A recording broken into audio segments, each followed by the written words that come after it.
15 دنوں کے بعد ہم خود سپریم کورٹ کے دروازے پر دستک دے کے التجا کریں گے۔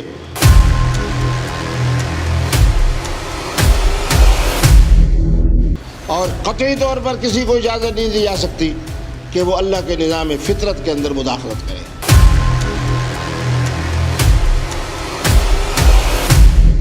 یہ خواتین مفتی عبدالقوی کے لیے غیر محرم ہے۔ اب مفتی عبدالقوی یہ کہے کہ اب اس عمر میں آ کے مجھے شناختی کارڈ جاری کیا جائے کہ میں فیمیل ہوں۔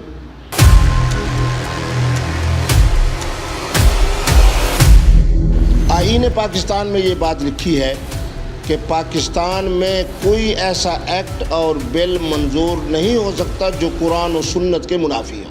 بسم اللہ الرحمن الرحیم۔ سن 2000 میں جو بل قومی اسمبلی نے اور پھر سینٹ نے منظور کیا ہے ٹرانسجنڈر کے نام سے، اس کو میں جب اس حوالے سے دیکھتا ہوں کہ اس بل کی وجہ سے کون سے معاملات ایسے ہیں جو خلاف فطرت ہیں، خلاف شریعت ہیں، خلاف قانون ہیں، اخلاقیات کے منافی ہیں، اور سب سے بڑی بات کہ یہ بل منظور ہو جانے کے باوجود یہ منظور نہیں ہو سکتا، چونکہ آئین پاکستان میں یہ بات لکھی ہے کہ پاکستان میں کوئی ایسا ایکٹ اور بل منظور نہیں ہو سکتا جو قرآن و سنت کے منافی ہو۔ خلاف فطرت اس لیے ہے کہ جیسے ہی بچہ پیدا ہوتا ہے فطرت کی طرف سے ایک مظاہرہ ہو جاتا ہے، فطرت کی طرف سے معلوم ہو جاتا ہے، فطرت بتا دیتی ہے کہ یہ میل ہے یا فیمیل ہے۔ اسی طریقے کے اوپر جب ایک بچہ پیدا ہوا، اب وہ یہ کہے کہ جی کچھ سال گزارنے کے بعد 10 سال کے بعد 20 سال کے بعد 25 30 35 40 سال کے بعد، میں نے بہت سارے خواجہ سراؤں کو دیکھا ہے جو 3 بچوں کے باپ ہیں، 4 بچوں کے باپ ہیں۔ بہرحال اب بچہ پیدائشی طور پر فطرت کے نظام کے مطابق تو بیٹا ہے، وہ بیٹا جناب جب بڑا ہو جاتا ہے اور وہ اب کہتا ہے کہ جی میں اپنے بارے میں فیصلہ کرتا ہوں کہ آج کے بعد میں کیا ہوں، محترمہ ہوں، تو معنی یہ ہے کہ یہ اس شخص نے اللہ کے دیے ہوئے اس نظام میں جو نظام تقدیر ہے، جو نظام فطرت ہے، اس میں مداخلت کی ہے، اور قطعی طور پر کسی کو اجازت نہیں دی جا سکتی کہ وہ اللہ کے نظام فطرت کے اندر مداخلت کرے۔ ایک تو یہ قانون خلاف فطرت ہے، دوسری بات یہ ہے کہ بہت سارے شریعت کے مسائل ہیں۔ مفتی عبدالقوی میل ہونے کی وجہ سے محرم اور غیر محرم کا پورا نظام، یہ خواتین مفتی عبدالقوی کے لیے محرم ہے، یہ خواتین مفتی عبدالقوی کے لیے غیر محرم ہے۔ اب مفتی عبدالقوی یہ کہے کہ اب اس عمر میں آ کے مجھے شناختی کارڈ جاری کیا جائے کہ میں فیمیل ہوں، معنی یہ ہے کہ پورا محرم اور غیر محرم کا نظام ہم نے اپنے اس بل کی وجہ سے برباد کر دیا، اور ہم نے مداخلت کی شریعت کے ان اصولوں کے اندر جو شریعت نے ہمیں محرم اور غیر محرم کا ایک پورا نظام دیا ہے۔ اور پھر سب سے بڑی بات، مفتی عبدالقوی میل ہے تو اللہ کا قرآن کہتا ہے کہ مجھے دگنی وراثت ملے گی ہمشیرہ کی نسبت۔ اب اگر میں جناب شناختی کارڈ بنوا لیتا ہوں کہ میں محترم نہیں ہوں، میں محترمہ ہوں، اب معنی یہ ہے کہ میں نے نظام وراثت میں مداخلت کی، اللہ مجھے دگنا حصہ دے رہا ہے بحیثیت میل ہونے کے، میں فیمیل کا شناختی کارڈ بنوا کے، اور میں جناب اس کے اندر یہ چاہ رہا ہوں کہ مجھے آدھی وراثت ملے۔ اسی طرح یہ قانون اخلاقی اقوال اقدار کے حوالے سے بھی دیکھا جائے تو اخلاقیات کا پورا نظام تباہ ہو جاتا ہے۔ مرد کے اپنے صفات ہیں، عورت کے اپنے صفات ہیں، اخلاقیات کے باب کے اندر اس کے علیحدہ حقوق و فرائض ہیں، اس کے علیحدہ حقوق و فرائض ہیں۔ اور میرا دل یہ بات کہہ رہا ہے، کیونکہ پچھلے دنوں کے اندر میں اسلام آباد کیا تو ہم نے 5 رکنی وہاں سینئر وکلاء کی کمیٹی بنائی، جس میں 2 وکیل جو ہیں وہ سپریم کورٹ کے ہیں اور 3 جو ہے وہ ہائی کورٹ کے ہیں۔ ہم نے وہ اس آئین پاکستان کے اس قانون کو پڑھا جس میں یہ واضح طور پر لکھا ہوا ہے کہ پاکستان کے اندر قومی اسمبلی ہو یا سینٹ ہو، کوئی بل اور کوئی ایکٹ پاس نہیں ہو سکتا جو قرآن و سنت سے متصادم ہو، چونکہ یہ قرآن و سنت سے بالکل متصادم ہے، نظام وراثت کے متصادم ہے، محرم اور غیر محرم کے نظام میں متصادم ہے۔ اسی طریقے کے اندر بہت سارے ایسے معاملات ہیں جو اخلاقی حوالے سے ان سے متصادم ہے۔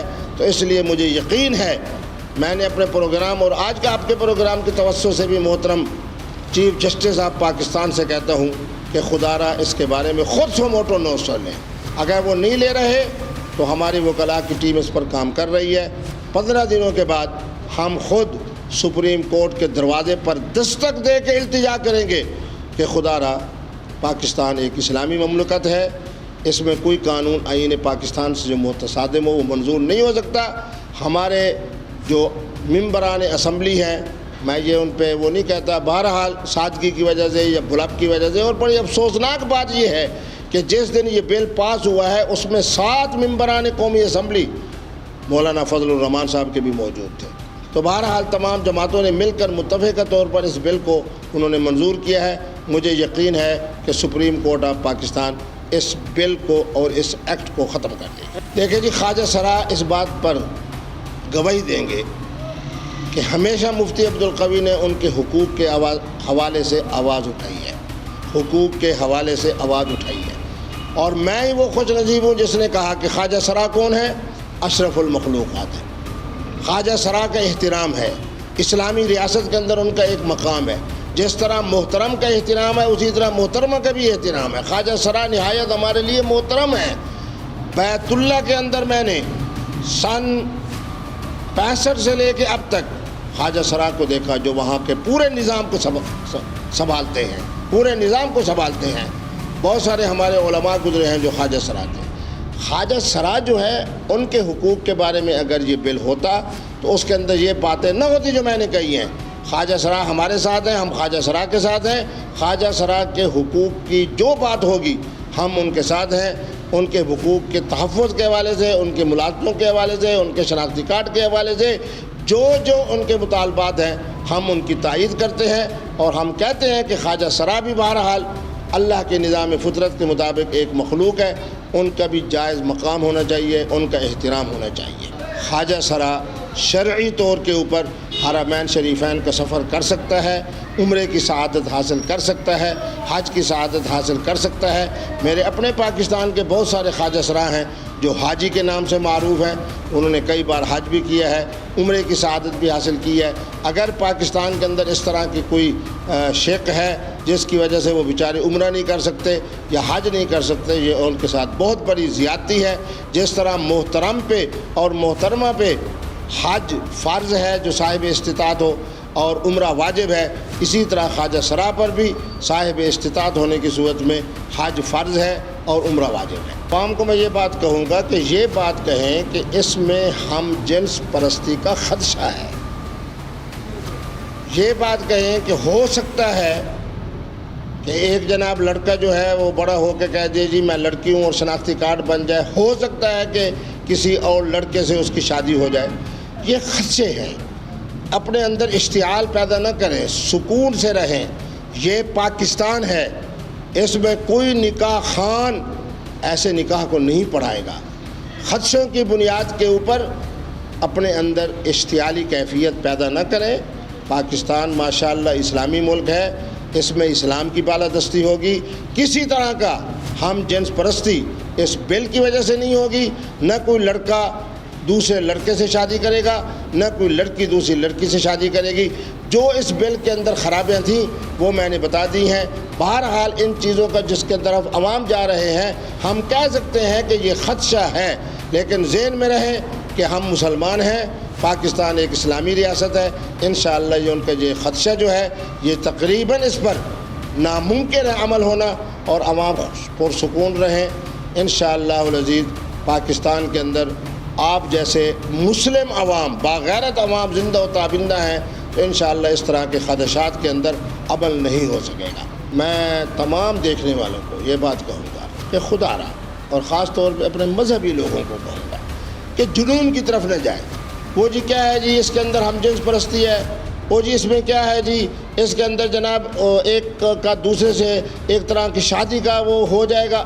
یہ ساری باتیں غلط ہیں. جو صحیح بات ہے وہی بات کہی جائے. زبان ہماری میٹھی ہوگی. انشاءاللہ پاکستان ایک اسلامی ریاست ہونے کی وجہ سے اس میں ایک نکھار پیدا ہوگا.